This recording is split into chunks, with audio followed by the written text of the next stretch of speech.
બધાએ પરત મેળવી લેવા તેવો અમારી ઓફિસમાં એમણે ખુલાસો પણ રજૂ કર્યો, પણ છતાં પણ જો આ પ્રકારની કોઈ એમણે કોઈ પણ પ્રકારે જો એવું જેને કહેવાય કે ચૂક રાખી હશે તો અમે એમને આ બાબતે આજે જ અમારા શિક્ષણ નિરીક્ષકને ત્યાં મોકલી એની તપાસ કરાવીશું અને તમામના વાલીઓની સહી સાથેના અમે કે એમને પરત મળી ગયા છે તેવા આધારો મેળવીશું અને એમાં કોઈ સંમતિ પણ ન ચાલે.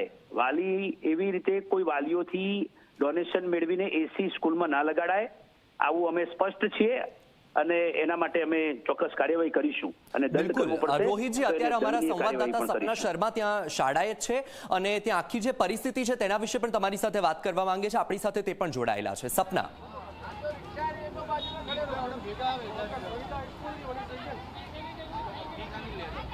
બિલકુલ સર, હું અહીંયા પહોંચી અને વાલીઓને આજે અહીં ઇન્ડિવિજ્યુઅલ બોલાવવામાં આવ્યા, તેમનું કાઉન્સેલિંગ કરવામાં આવી રહ્યું છે કે તેઓ ફરિયાદ મીડિયા સમક્ષ ન કરે અને ડીઓ કચેરીએ પણ ન કરે. જે 1000 રૂપિયા છે એ ખુદ પ્રિન્સિપલ કહી રહ્યા છે કે શાળા જે એસી લગાવ્યા છે એની માટે વાલીઓએ 1000 રૂપિયા આપવા પડશે.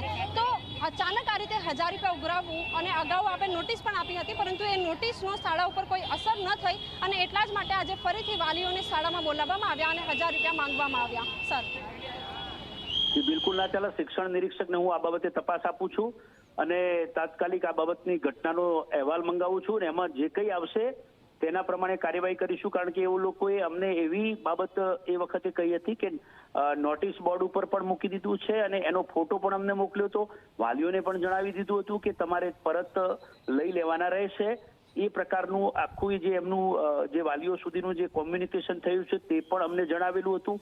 એટલે એ રીતે અમે જાણીએ છીએ. છતાં પણ આજે એમને શિક્ષણ નિરીક્ષક મારફતે અમને શું માહિતી આવે છે તે જોઈ લઈએ. અને બીજું કે અમે તમામ વિદ્યાર્થીઓના વાલીઓની સાઇન સાથે કે અમને પરત મળી ગયા છે તે પ્રકારના આધારો પણ આજે અમે શાળા પાસેથી મંગાવીશું.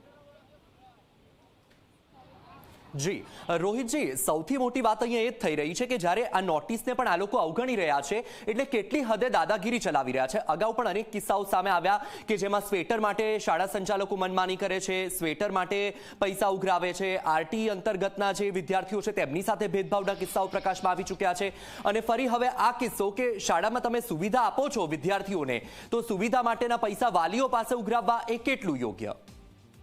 જે બિલકુલ યોગ્ય નથી. જ્યાં જ્યાં આ પ્રકારની ક્યાંય ચૂક આવે છે ત્યાં અમે તાત્કાલિક એની સામે પગલાં લઈએ છીએ.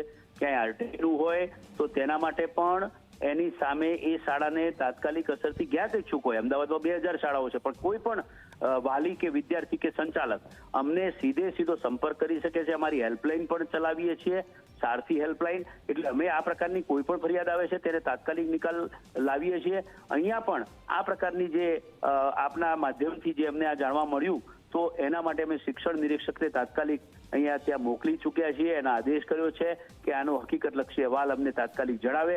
એક પણ વાલીને અમે આ પ્રકારના જો એમના આપેલા પૈસા પરત નહીં મળે તો નહીં ચલાવી લઈએ. તમામને જે કોઈ બાબતે કોઈ પણ સ્કૂલ હશે, આ માત્ર રાજસ્થાન હિન્દીની વાત નહીં, વિદ્યાર્થીઓના વાલીઓને ખોટી રીતે કોઈ પણ પ્રકારે દબાણ કરીને કોઈ પણ પ્રકારે શાળામાં ડોનેશન ઉઘરાવવાનો કોઈ પ્રયાસ કરશે તો એ નહીં ચલાવી શકાય અને અમે એની સાથે બિલકુલ નથી. એવી શાળાઓમાં અમે કમ્પ્લીટ એક્શન લઈએ છીએ. જો સ્વેટરની બાબત હતી તો સ્વેટરની અંદર પણ અમારા શિક્ષણ મંત્રીશ્રીએ પણ આ બાબતે સૂચના આપી, એના આધારે નિયામકશ્રીએ પણ પત્રો કર્યા અને તમામ શાળાની અંદર આવી કોઈ પણ આ વર્ષે અમને ફરિયાદ મળી નથી. જી બિલકુલથી રોહિતજી, એ જ આશા રાખીએ છીએ કે કોઈ કડકમાં કડક અને દાખલારૂપ કાર્યવાહી થાય જેથી જે આ શાળા સંચાલકો છે એ તેમની મનમાની ન કરી શકે અને જે વાલીઓ છે એ વિદ્યાર્થીના ભવિષ્યને લઈને આ શાળા સંચાલકની દાદાગીરીનો ભોગ ન બને. ઝી 24 કલાક સાથે જોડાવા બદલ આપનો આભાર.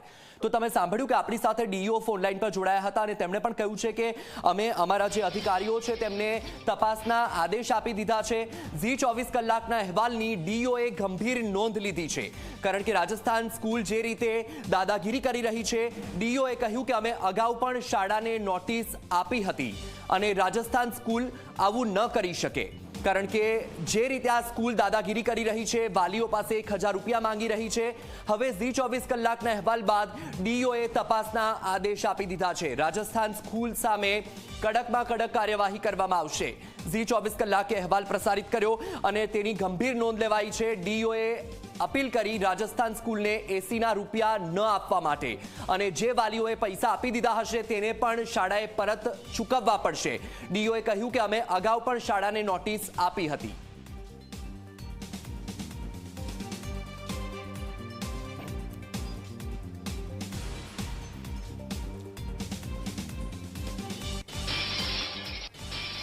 તો તમે જોયું કે રાજસ્થાન સ્કૂલ કે કેવી રીતે દાદાગીરી ચલાવી રહી છે. વાલીઓ પાસે 1000 રૂપિયાની માંગણી કરવામાં આવી છે શાળામાં એસી લગાવ્યા તેના માટે. હવે જ્યારે ઝી 24 કલાકના સંવાદ